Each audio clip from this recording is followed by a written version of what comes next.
Does God exist? Do you believe in any religion? کا جواب بھی بڑا سیدھا ہے نہیں. میری رائے میں جتنا بھی کچھ میں نے سیکھا ہے دنیا کے بارے میں, ہماری پلانٹ کی ہسٹری کے بارے میں, ایولیوشن کے بارے میں, یہ ساری چیزوں کو سمجھ کر میں نے جو انڈرسٹینڈنگ ڈیولپ کری ہے, میری رائے میں کوئی بھگوان, کوئی اللہ, کوئی گاڈ ایگزسٹ نہیں کرتا. میں گاڈ ہوں. ملحدین کے نزدیک زندگی کا اصل مقصد کیا ہے؟ اولاد پیدا کرنا. اصل مسئلہ مذہب ہے یا پھر جو مذہب کی نمائندگی کرتے ہیں وہ لوگ ہیں. یہ مسئلہ نہ مذہب کا ہے نہ مذہب والوں کا ہے. پھر کیا مذہب ریاست پر ہیوی ہونا چاہتا ہے؟ تے برے نو اسی پھر سمجھانا کی جو اللہ تعالیٰ نے لکھ ہی دیتا بھی نے برے کام کرنے. جہنم میں جائے گا تو ہم نے اس کو سمجھانا کیوں ہے؟ ضروری نہیں کہ وہ خدا ہے تو پھر ایک دھماکہ ہوا تو کائنات بنی. کتنے اللہ کوئی اللہ نہیں. رب نہیں ہے, یہ اپنی مرضی سے اپنی مرضی سے چاہ رہے ہیں. یہ صرف انڈیا وی ایس پاکستان کا مسئلہ نہیں. آج کے اس پوڈ کاسٹ سے ہم پوری دنیا میں ملحد لوگوں تک یہ پیغام پہنچانا چاہتے ہیں. ملحد لوگ خدا کا وجود کا انکار کس بنیاد پر کرتے ہیں؟ ملحد لوگ, سب سے پہلا سوال یہ ہے, ملحد لوگ خدا کے وجود کا انکار کس بنیاد پر کرتے ہیں؟ عقل کی بنیاد پہ, سائنس کی بنیاد پہ, یا کسی اور وجہ سے کرتے ہیں؟ ملحد لوگ جو قرآن مجید کا یہ اللہ رب العزت کا انکار کرتے ہیں وہ سائنسی نظریات کی وجہ سے نہیں کرتے. سائنس تو ثابت کر رہی ہے کہ اللہ رب العزت کا وجود ہے, کوئی طاقت ہے جو اس ساری کائنات کو چلا رہی ہے, سائنس تو ثابت کر رہی ہے. سائنسی نظریات نہیں ہے. میں اپنے درس میں بھی بتا چکا کہ ملحد لوگوں کی عقل پہ جب پردہ پڑتا ہے تب وہ خدا کے وجود کا انکار کرتے ہیں, اور ان کے انکار کی وجہ صرف ان کی عقل ہے, دلیل کوئی نہیں ہے. کسب پھر کیسے طے کرتے ہیں میننگ آف لائف؟ ملحدین کے نزدیک زندگی کا اصل مقصد کیا ہے؟ یہ ایک بہت بڑی بات ہے, بہت اچھا سوال ہے کہ ہمارا نظریہ ہے کہ اللہ رب العزت نے ہمیں پیدا کیا اور ہماری پیدائش کا مقصد کیا ہے, وما خلقت الجن والانس الا لیعبدون. اور یہ ایک عظیم مقصد ہے کہ اللہ رب العزت نے انسان جو قدرت کا ایک شاہکار ہے, انسان کی بناوٹ یہ اللہ کی قدرت کا ایک شاہکار ہے. اللہ رب العزت نے یہ اتنی عظیم, جسے اشرف المخلوقات کہا جاتا ہے, اس کو بلا مقصد پیدا نہیں کیا بلکہ اس کو اپنی عبادت کے لیے پیدا کیا. بڑا کلیئر ہمارا نظریہ ہے. ہماری زندگی کا مقصد بڑا کلیئر ہے, صاف ہے اور واضح ہے. اور ملحد لوگ, اللہ رب العزت کا انکار کرنے والے, اگر آپ ان سے پوچھیں گے کہ اللہ رب العزت, اللہ کا تو وہ انکار کرتے ہیں, انسان کی تخلیق کا مقصد کیا ہے, ان کے پاس کوئی جواب نہیں ہے. ان کے پاس کوئی جواب نہیں ہے. وہ کیا کہیں گے, بس ایسے یہ زمانے کے ساتھ مخلوقات کائنات خود چلی آ رہی ہے اور خود سے یہ بنی ہے اور ایسے یہ چلتی جائے گی. انسان بھی خود ہی وجود میں آیا. مقصد کیا ہے, کھانا پینا, اولاد پیدا کرنا اور مر جانا. ملحدین کے نزدیک انسان کی تخلیق کس وجہ سے, کھانا پینا اور اولاد پیدا کرنا اور اس کے بعد مر جانا. آپ مجھے بتائیے, اگر انسانی تخلیق کے یہ 4 مقصد ہیں تو انسان میں اور جانور میں فرق کیا ہے؟ انسان میں اور جانور میں فرق کیا ہے؟ آپ کو کوئی فرق نہیں نظر آئے گا. اور حقیقت بھی یہی ہے, خدا کے انکار کرنے والے اور جانور کے اندر کوئی فرق نہیں ہے. جو مقصد جانور کا ہے وہی مقصد خدا کے انکار کرنے والے کا ہے. ان کا بھی کوئی مقصد نہیں ہے سوائے اس کے جو میں نے 4 مقصد آپ کو بیان کر دیے. زندگی میں اگر ان کی زندگی کا کوئی مقصد آپ کے سامنے آئے تو وہ لازماً مجھے بھی بتانا کہ یہ ان کی زندگی کا مقصد ہے. کوئی مقصد نہیں. جزاکم اللہ خیرن، بارک اللہ فیک. میرا یہ سوال ہے کہ اگر اللہ تعالیٰ موجود ہیں تو مجھے اور آپ کو اور یہاں پہ جتنے بھی جو ہمارے بھائی بیٹھے ہیں، بزرگ بیٹھے ہیں، ان کو نظر کیوں نہیں آتی؟ دیکھیں بہت اچھا سوال ہے، ملحدین کی طرف سے یہ اکثر کیا جاتا ہے کہ اگر اللہ کی ذات ہے تو وہ سامنے کیوں نہیں آ جاتا؟ اللہ رب العزت اگر موجود ہے تو وہ سامنے کیوں نہیں آ جاتا؟ یہودیوں نے کہا تھا ارین اللہ جاہرا، حضرت موسیٰ علیہ السلام کہ ہمیں اللہ رب العزت سامنے چاہیے، ہم تو اللہ رب العزت کو سامنے دیکھنا چاہتے ہیں۔ اب دیکھیے، جس چیز کا وجود ہوتا ہے کیا اس کا نظر آنا یہ ضروری ہے؟ نہیں ضروری۔ جس چیز کا وجود ہوتا ہے اس کا نظر آنا ضروری ہے۔ اگر کوئی چیز نظر نہیں آتی تو اس کا کیا مطلب ہے کہ اس کا وجود نہیں ہے؟ آپ سے میرا سوال ہے، بات سمجھ آ رہی ہے نا؟ اگر کوئی چیز نظر نہیں آ رہی تو کیا خیال ہے اس کا وجود نہیں ہوگا؟ وجود ہے، وجود۔ چلے جن کو بھی وہ نہیں مانتے ہوں گے، ملحد ہو سکتا ہے جن کو بھی نہ مانتے ہوں، وہ جن کا بھی انکار کرتے ہوں۔ ہم کوئی اور مثال لے لیتے ہیں۔ ہوا ہے، ہوا ہے، ہوا موجود ہے، نظر آتی ہے؟ ہوا کبھی نظر آئی ہے؟ موجود ہے۔ بالکل۔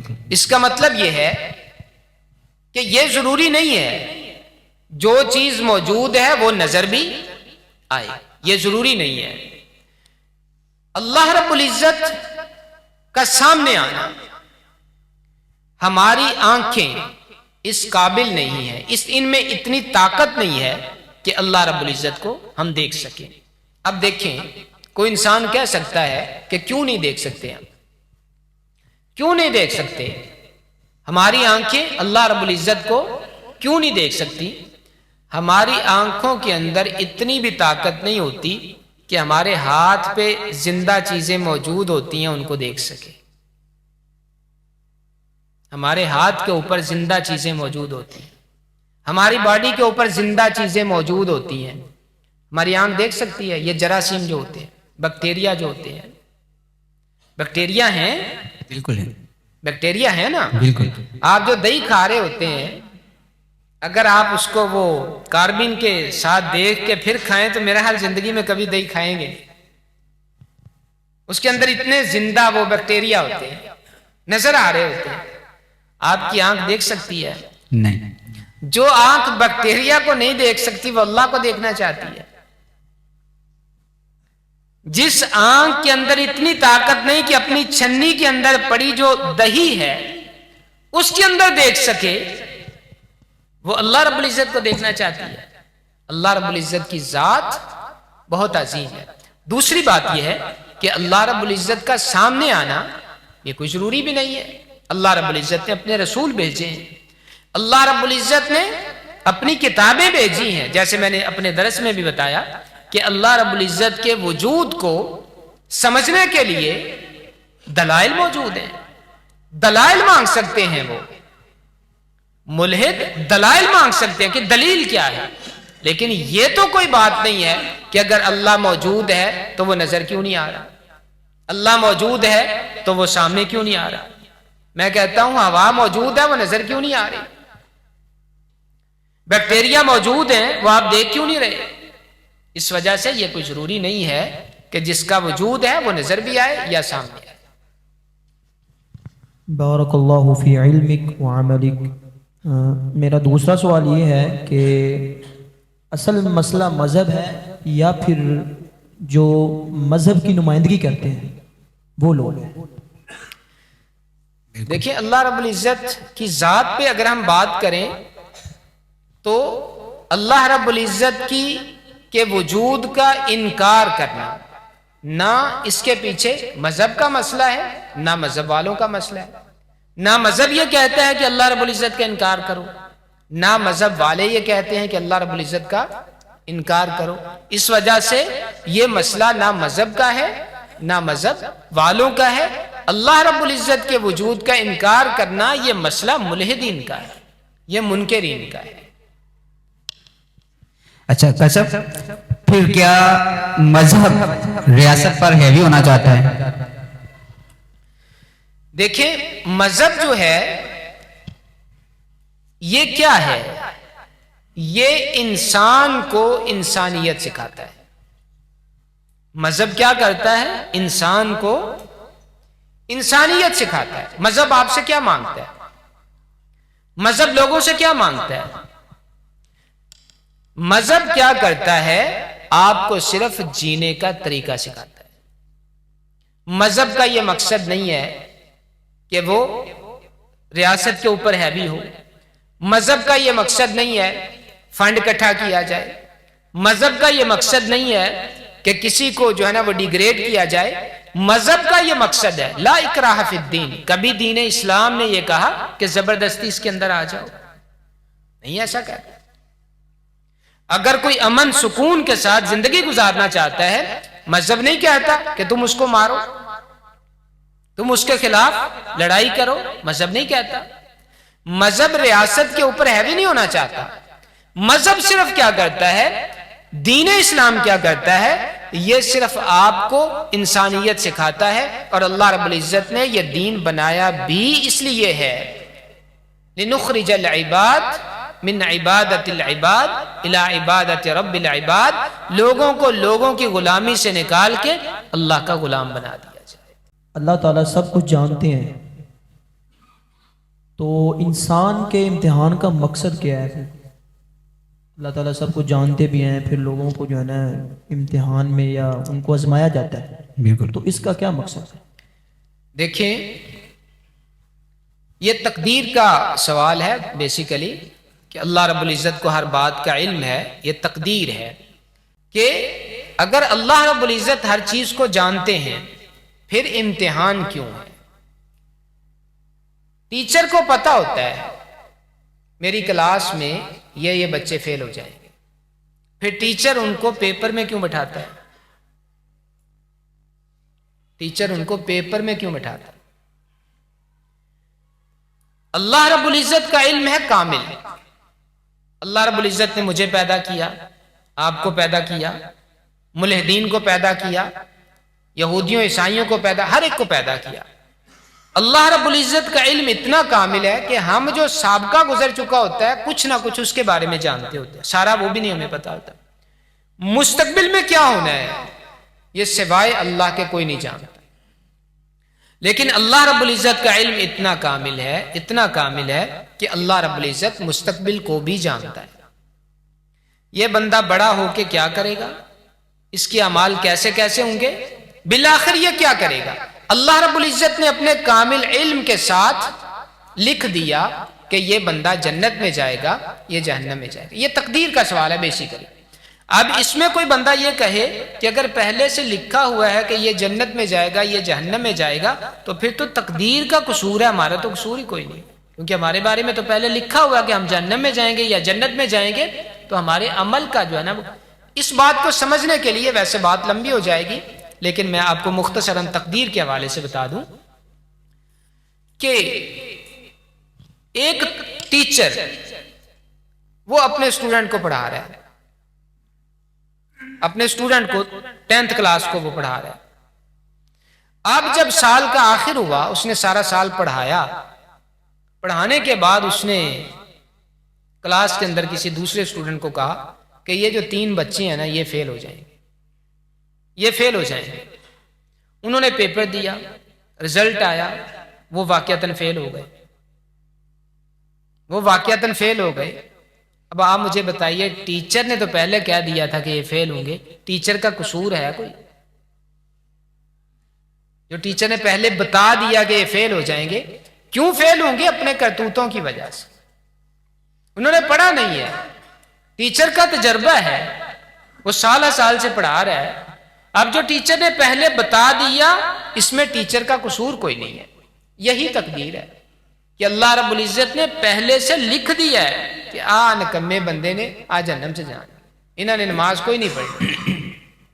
اب جو اللہ رب العزت نے کبھی کسی کا ہاتھ پکڑ کے منع کیا کہ تم نماز نہ پڑھو؟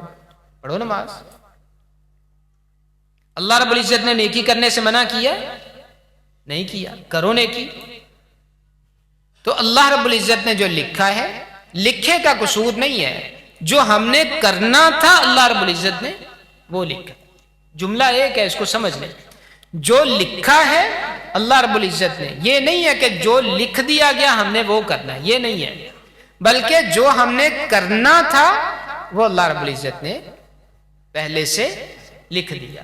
تو یہ تقدیر کے بارے میں سوال ہے. تقدیر کو سمجھنے کے لیے جو ہے نا ان باتوں کو سمجھ لیں، جو میں نے ابھی ایک مثال دے دی ہے ایک ٹیچر کی. جی ٹائم بڑا تھوڑا ہے، میرے بس خیال کے ایک دو مطابق question کر لیتے ہیں ویسے. جو حاضرین ہیں ان کو ٹائم بھی دینا چاہیے. انشاءاللہ. ہماری آج کی نشست کا جو آخری مرحلہ ہے کہ آپ میں سے اگر کوئی کوشچن کرنا چاہیں تو وہ کر لیں. ایک سوال کا سر. جی کسب کیا سوال کرنا گناہ ہے یا پھر سوچنے کا ایک فطری عمل؟ دیکھیں، یہ بھی ملحدین کی طرف سے ایک سوال اٹھایا جاتا ہے کہ اسلام جو ہے وہ سوال کرنے سے منع کرتا ہے، جبکہ اسلام تو سوال کرنے کی ترغیب دیتا ہے. اسلام تو سوال کرنے کی ترغیب دیتا ہے.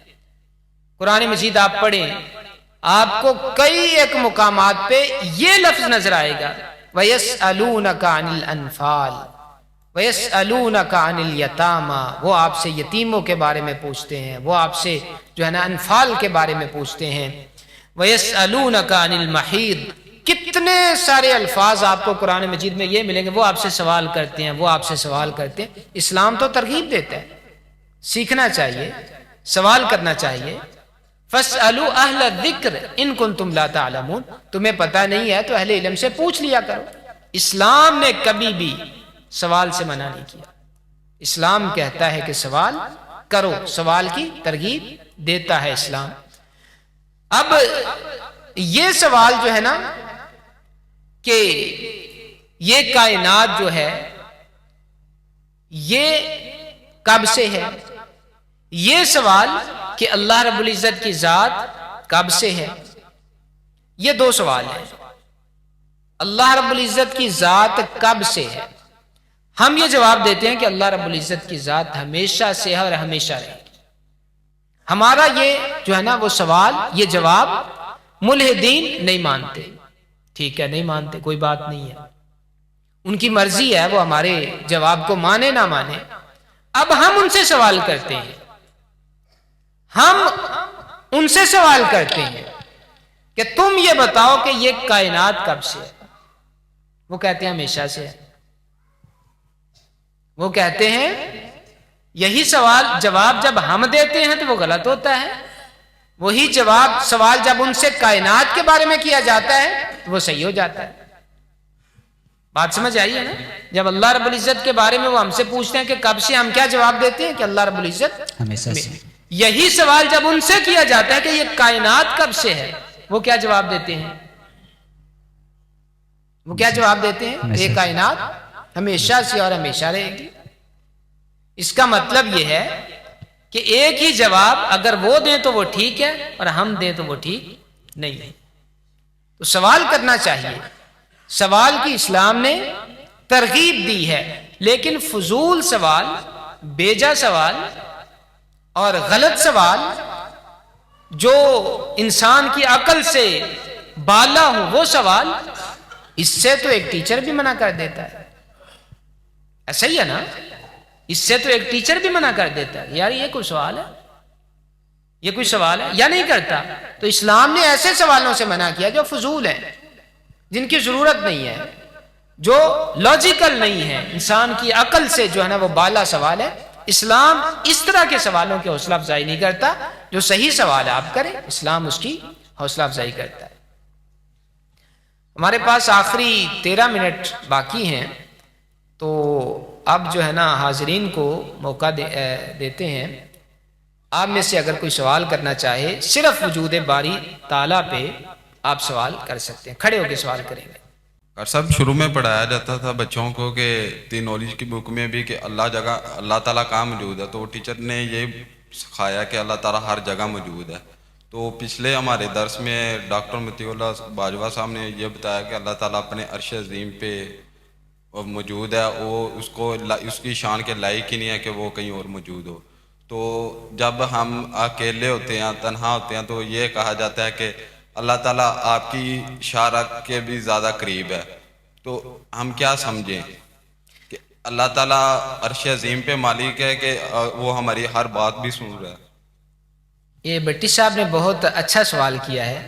اس سوال کو آپ سمجھنے کی کوشش کریں کہ اسکول کی بک میں انہوں نے پڑھا تھا کہ اللہ رب العزت ہر جگہ پہ موجود ہے، اور مطیع اللہ باجوہ صاحب کا انہوں نے حوالہ دیا کہ انہوں نے کہا اللہ رب العزت عرش پہ موجود ہے. میں نے آپ کو اپنے درس میں بھی کہا کہ اللہ رب العزت کا صحیح تصور جاننے کے لیے مسلمانوں کو نہ دیکھیں بلکہ کس کو دیکھیں؟ قرآن مجید کو دیکھیں. کہا تھا نا اپنے درس میں کہ اللہ رب العزت کا صحیح تصور جاننے کے لیے قرآن مجید کو دیکھیں.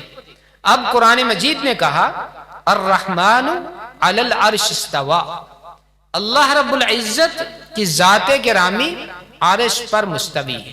ایک بات کلیئر ہو گئی کہ اللہ رب العزت کی ذات کہاں ہے؟ اللہ رب العزت کی ذات عرش پہ مستوی ہے. اب دوسرا سوال یہ تھا کہ جب ہم کہتے ہیں کوئی بھی کام کرتے ہیں تو یہ کہا جاتا ہے کہ اللہ رب العزت تمہاری شارک سے بھی زیادہ قریب ہے. اس کا مطلب یہ ہے کہ اللہ رب العزت قوت، طاقت اور علم کے اعتبار سے آپ کی شارک سے بھی زیادہ قریب ہے. جو یہ بات کہی جاتی ہے نا کہ اللہ رب العزت ہر جگہ پہ موجود ہے، بڑا اہم سوال ہے، اس کو سمجھ لیں. اللہ ہر جگہ پہ موجود ہے، اس کا یہ مطلب ہے کہ اللہ رب العزت اپنے علم کے ساتھ ہر جگہ پہ موجود ہے. اللہ رب العزت کی ذات یہاں موجود نہیں ہے لیکن جانتا ہے. اللہ رب العزت علم کے اعتبار سے یہاں موجود ہے. ہماری ایک ایک بات کو کیا کر رہا ہے؟ اللہ رب العزت سن رہا ہے. شارک سے زیادہ قریب ہے کہ اللہ رب العزت ہمیں پکڑنا چاہیں تو اسی ایک لمحے میں ہمیں کیا کر سکتے ہیں؟ پکڑ. شارک سے زیادہ قریب ہے. ہم کوئی اللہ رب العزت سے بات کریں، اللہ رب العزت ہماری بغیر آواز کی ہوئی بات کو بھی کیا کر لیتے ہیں؟ سن لیتے ہیں. شارک سے بھی زیادہ قریب ہیں. تو یہ مطلب ہے اللہ کی ذات عرش پہ مستوی ہے لیکن علم کے اعتبار سے اللہ رب العزت ہر جگہ پہ موجود ہے. دوسرا سوال یہ ہے کہ ابھی آپ نے کہا کہ ہماری آنکھ اللہ تعالیٰ کو نہیں دیکھ سکتی، اور کئی ایسے مقامات پہ لکھا ہے کہ مسلمان جب یہ دنیا ختم ہو جائے گی، قیامت آ جائے گی، تو ایسے کچھ لوگ ہوں گے جن کو اللہ تعالیٰ اپنا دیدار کروائے گا. بڑا اچھا سوال ہے. یہ حدیث میں جو ہے نا اس کی وضاحت موجود ہے کہ دنیا کے اندر جو میں نے کہا کہ ہماری آنکھ نہیں دیکھ سکتی، یہ دنیا کے اندر ہے. دنیا کے اندر ہم اللہ رب العزت کا دیدار نہیں کر سکتے. وہ موسیٰ علیہ السلام کا واقعہ بڑا معروف ہے. کوہ طور پہ انہوں نے کہا تھا کہ میں دیکھنا چاہتا ہوں، تو اللہ رب العزت نے تجلی جو ہے نا وہ تھوڑی سی ڈالی، بے ہوش ہو گئے. دنیا کی آنکھ میں، دنیا کی زندگی میں ہم اللہ رب العزت کا دیدار نہیں کر سکتے، لیکن فوت ہونے کے بعد جنتی لوگ اللہ رب العزت کا دیدار کریں گے. اس کا ذکر صحیح حدیث کے اندر موجود ہے. السلام علیکم. وعلیکم السلام. مولانا صاحب، ایک بندہ جو کلمہ پڑھتا ہے لا الہ الا اللہ محمد رسول اللہ، اکثر مسلمان ایسے بھی ہوتے ہیں ان سے شرک بھی ہو جاتا ہے، ہم انہیں مشرک بھی کہہ سکتے ہیں، لیکن کیا انہیں کافر کہنا درست ہے؟ جو کلمہ پڑھنے کے بعد تھوڑا بہت شرک کر لیتے ہیں، کیا انہیں کافر کہنا درست ہے؟ ہمارا یہ جو سوال کیا ہے اچھا سوال ہے، لیکن ہمارے ٹاپک سے ہٹ کر ہے. وجود باری تعالیٰ کے بارے میں نے کہا تھا اگر کوئی بھائی سوال کرنا چاہتا ہے تو ہم موضوع سے ہٹیں گے نہیں. صرف ہمارے پاس 8 منٹ ہیں. 8 منٹ میں آپ وجود باری تعالیٰ پہ جو سوال کرنا چاہیں انشاءاللہ اس کا جواب جو ہے نا وہ آپ کو دیا جائے گا. قاضی صاحب، اللہ تعالیٰ نے لکھیا ہے بھی میں مطلب ایک جڑے نیک کام کرتا ہے وہ بھی کرنے جنہیں وہ بھی لکھیا ہے، جنہیں برے کام کرنے وہ بھی لکھیا ہے. تے برے نو اسی پھر سمجھانا کی جو اللہ تعالیٰ نے لکھ ہی دیتا بھی انہیں برے کام کرنے نے، تو وہ انہوں سمجھائیے تو انہیں سمجھنا پھر کی. بہت اچھا سوال ہے، لیکن یہ بھی تقدیر کے بارے میں سوال ہے، وجود باری تعالیٰ کے بارے میں نہیں ہے. تقدیر کے بارے میں سوال ہے، لیکن میں مختصراً جواب دے دیتا ہوں کہ اللہ رب العزت نے جس کے بارے میں لکھ دیا کہ یہ فرض کریں چلیں جہنم میں جائے گا، تو ہم نے اس کو سمجھانا کیوں ہے؟ کیا ہمیں پتہ ہے کہ اللہ رب العزت نے اس کے بارے میں لکھ دیا کہ یہ جہنم میں جائے گا؟ ہمیں پتہ ہے؟ نہیں نا پتہ، اس وجہ سے سب کو سمجھایا کریں۔ جی ادھر بھائی وہ سوال کرنا چاہ رہے تھے۔ السلام علیکم۔ وعلیکم السلام۔ قاری صاحب میرا سوال ہے کہ کوئی بھی چیز کسی بنانے والے کے بغیر نہیں بن سکتی، تو اکثر سوال ذہن میں آتا ہے کہ خدا تو پھر کسی بنانے والے کے بغیر کس طرح ان کا وجود؟ یہ ملحدین کی طرف سے سوال کیا جاتا ہے، ملحدین کی طرف سے یہ سوال کیا جاتا ہے کہ پھر اللہ رب العزت کو کس نے بنایا ہے؟ پھر اللہ رب العزت کو کس نے بنایا ہے؟ اسلام میں ہمیں جو تعلیم دی ہے وہ کیا ہے کہ اللہ رب العزت ہمیشہ سے، اللہ رب العزت ہمیشہ سے ہے، لم یلد ولم یولد، نہ وہ کسی سے بنا ہے نہ اس سے کوئی بنا، ہمیشہ سے ہے اور ہمیشہ رہے گا۔ اللہ رب العزت کا وجود جو ہے وہ کسی بھی بنانے والے نے نہیں بنا۔ قاری صاحب ہم تو اس بات کو مانتے ہیں کہ خدا ہے، لیکن ملحدین تو اس بات کو مانتے ہی نہیں۔ قرآن مجید کو جس طرح ہم مانتے ہیں اس طرح وہ تو مانتے ہی نہیں۔ بالکل آپ کی بات ٹھیک ہے، قرآن مجید کو وہ نہیں مانتے، ہم قرآن مجید سے ہٹ کر ان کو یہ جواب دیتے ہیں کہ اللہ رب العزت کی ذات ہمیشہ سے اور ہمیشہ رہے۔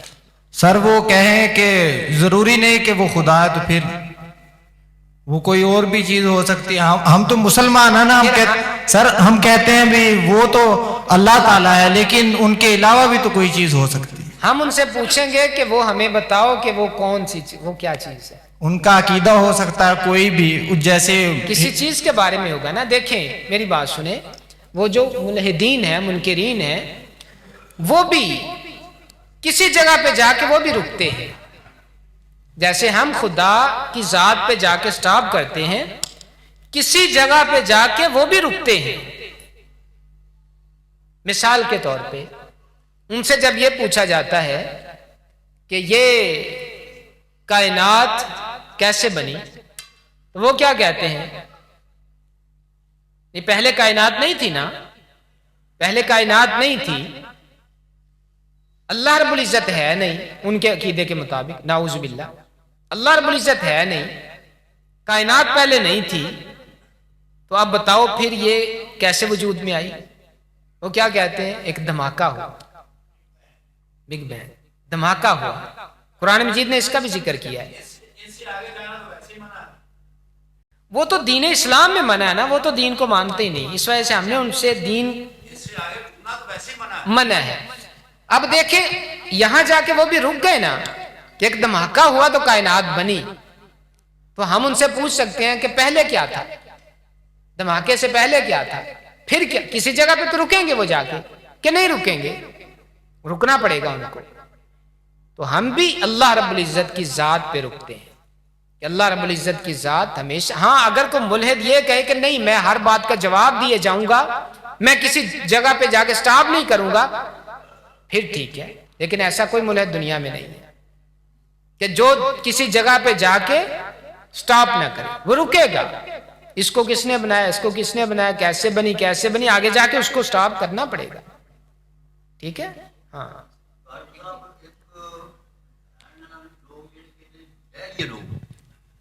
یہ وہی ہیں وہ دائریے لوگ جڑے نے انہوں نے سارے کول کے سامنے کیا بھی کتنے اللہ، کوئی اللہ والا نہیں۔ یہ جو وہ کون ہے؟ اللہ رب العزت کے وجود کا انکار کرنے والے لوگ ہیں، ان کو دہریہ بھی کہا جاتا ہے۔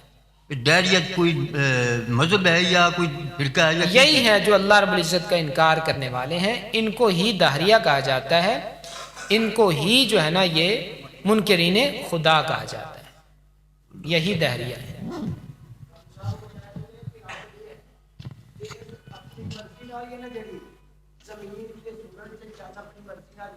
جی جی بالکل وہ کہیں نے بالکل، یہ ایک بڑا اچھا سوال ہے، اور میں یہ بالکل رب نہیں ہے، یہ اپنی مرضی سے اپنی مرضی سے چل رہے ہیں۔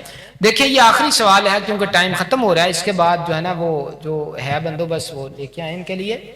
آخری سوال کا میں جواب دے رہا ہوں، یہ جو ہمارے بھائی نے کیا ہے،